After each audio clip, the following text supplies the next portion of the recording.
Welcome to the deep dive. We're jumping straight into a really fascinating area today. Definitely. Something you brought up from Kenton Patterson's Future Tech Wise, this idea of an AI digital lifestyle. That's the one. And you shared some of your own thoughts too, which we've got handy.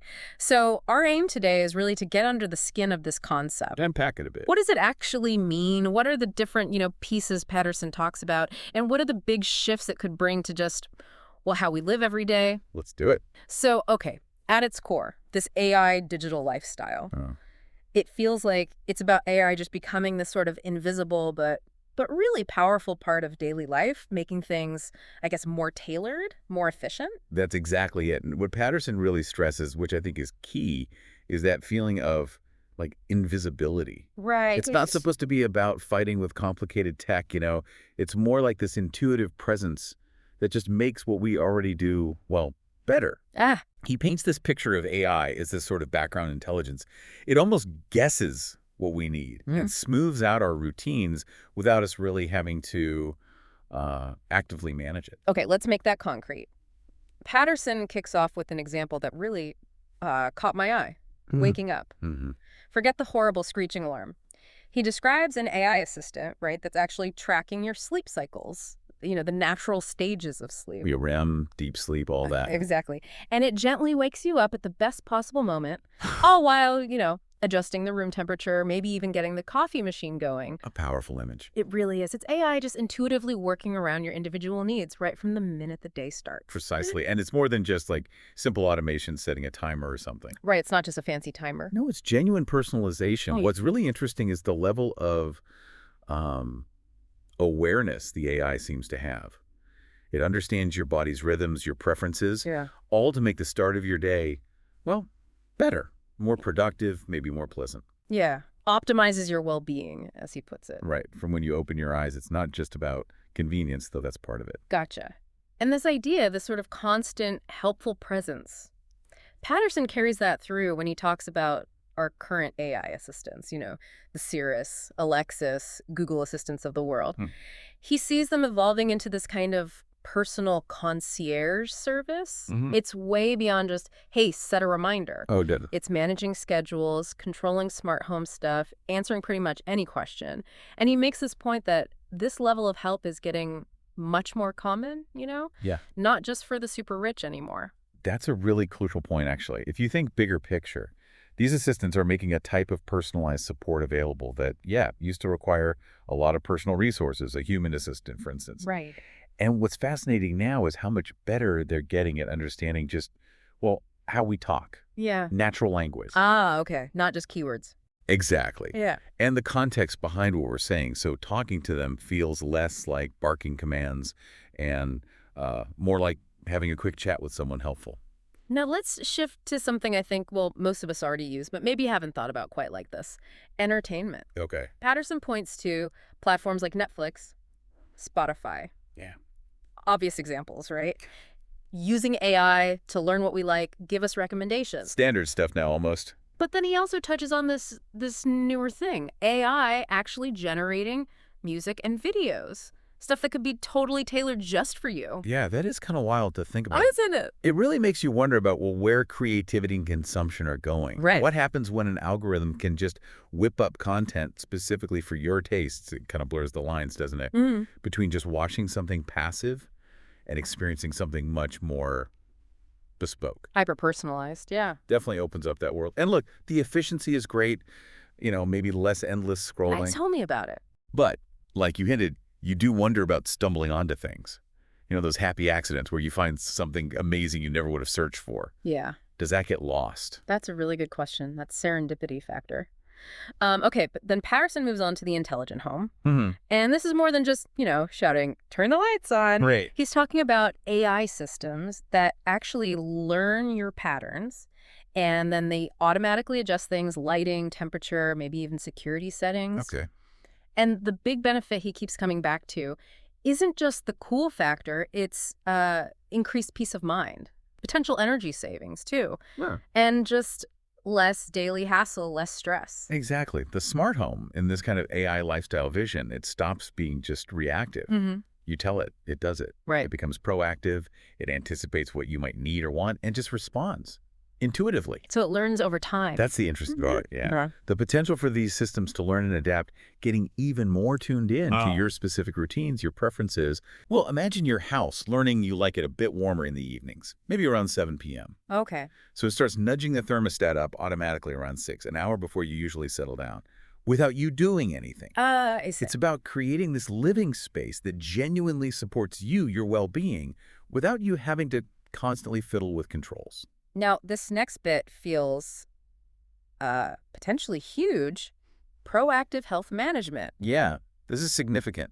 Patterson talks about wearables, health apps, using AI to monitor pretty much everything. Heart rate, sleep, nutrition, stress levels. All the data points. Right. And he even suggests it could lead to real-time advice, maybe early warnings about health issues. It's almost like having, he calls it a mini health team right there with you. It is a powerful idea. Yeah. And it really points towards a big shift in how we approach health, doesn't it? How so? Well, instead of mostly reacting when we get sick, Yeah, going to the doctor when something's wrong.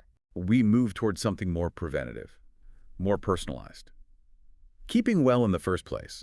Now, obviously, the key thing here is how accurate and reliable this AI analysis is. That's critical. Absolutely crucial. But the potential for catching things early, for getting personalized tips on staying healthy, Yeah. yeah, that could be truly transformative. These wearables, they're packed with sensors collecting all this physiological data. And the AI crunches the numbers. Right, looks for patterns, flags anomalies, gives you insights. Okay. Shifting gears slightly, Patterson also looks at work, our professional lives. Mm-hmm. And he's careful, it seems, not to just say robots are taking our jobs. It's more about AI tools enhancing what humans do, augmenting us. Yes, that's a much more common framing now. He gives examples like, automating the boring, repetitive stuff, analyzing huge data sets way faster than we could, generating draft reports, helping brainstorm, even helping with design visuals. Right. The main idea seems to be freeing us up, giving us more time for the creative stuff, the human connection stuff. Yeah, that aligns perfectly with this idea of AI as a collaborator. A partner, almost. Kind of. Augmenting our skills, not just replacing them wholesale. What's really interesting is how AI can take on those really time-consuming, data-heavy parts of many jobs. The grunt work. Sometimes, yeah. Which lets professionals focus more on, strategic thinking, innovation, talking to clients or colleagues, the stuff AI can't really do. Right. The interpersonal stuff. Exactly. So it's about using AI to hopefully elevate our skills, boost our productivity, and maybe even make work feel a bit more meaningful. And that idea, boosting human potential, it carries over into learning, too. It does. Patterson talks about a new era of learning powered by AI platforms that personalize education. Okay. So the platform adapts to how fast you learn, what your learning style is, making education, more accessible, maybe more interactive. And he says the traditional classroom walls start to sort of disappear. That really could be a profound change in education. Yeah. What really stands out is the potential for AI to genuinely cater to all the different ways people learn. Right. Everyone's different. Exactly. Making it potentially more engaging, more effective for way more people. And it also opens up huge possibilities for, continuous learning, lifelong learning. Outside of formal schools or universities? Precisely. Skill development, picking up new knowledge whenever you need it in a way that suits you. It moves us beyond that old, one-size-fits-all classroom model. Could unlock a lot of potential. Potentially make education fairer, more equitable, too.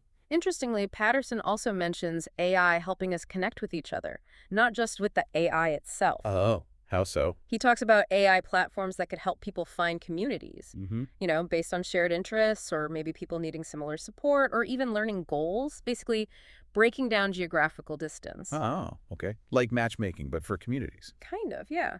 Helping us find our tribe, I suppose. That's interesting, because we often focus so much on the individual interacting with the AI. Right. But its ability to actually foster connections between people. That's a really significant part of this whole AI digital lifestyle idea. What's neat is how AI might spot common ground or shared needs that wouldn't be obvious just scrolling through, say, a normal social network. Finding unexpected connections. Exactly. Opening up new ways for people to connect and support each other. So when we look at all these different pieces, waking up, assistance, entertainment, home, health, work, learning, connecting. It covers a lot of ground. Patterson kind of pulls it all together by saying, look, the fundamental promise here isn't about AI replacing the human experience. No, that's not the goal. It's about enriching it, making it better, Yeah. potentially giving us more time, more energy for, creativity, relationships, well-being, personal growth, the good stuff. That really is the core message, and it's such an important one. The real potential here is AI handling the routine, the background noise, providing useful insights. Freeing up our bandwidth. Exactly. Yeah. Freeing up our mental and physical resources for the things that genuinely add value to our lives. Yeah. It shifts the focus from just getting through the day-to-day grind. To actually pursuing things that matter more. Our Yeah. passions, our health, our connections. That's the hope, anyway. And it's interesting, just as a side note, that Patterson, writing in Future Tech Wise, specifically mentions New Zealand Oh, yeah? as having the potential to kind of lead the way in this type of lifestyle, championing technology that really is human-centric, puts people first. That's really interesting. It definitely taps into that bigger global conversation about, how do we develop and use AI responsibly? Mm-hmm. Focusing on human-centric suggests wanting to make sure these advances actually benefit and empower people and communities, Right? not just chasing the tech for tech's sake. Right. So to kind of wrap up our deep dive into Patterson's vision of this AI digital lifestyle, we've touched on how AI could just seamlessly weave itself into so many parts of our lives. Personalizing mornings, being a constant assistant, changing entertainment and learning, making our homes responsive, supporting health proactively, boosting our work skills, helping us connect. It really paints a picture. It does. A Yeah. picture of life maybe being more efficient, more personalized, and potentially more fulfilling. Absolutely. I think the key takeaway is that idea of AI as this almost invisible layer, Yeah, working in the background. enhancing what we can do, Yeah. freeing us from some of the drudgery. It's about using this intelligence to create more time, more space for what really matters to us, individually and maybe even collectively. Okay, so considering all these potential changes we've talked about, here's something for everyone listening to maybe mull over. So, What's one specific bit of your own daily routine right now that you could see being most transformed by AI in the, let's say, near future? And if that changed, what new possibilities might that open up for you? good question. Because it really feels like this AI digital lifestyle, it's not some sci-fi future anymore, is it? No, elements are definitely here already. As Patterson suggests, it's actively unfolding right now, and it's definitely something for all of us to think about where we fit in this evolving picture.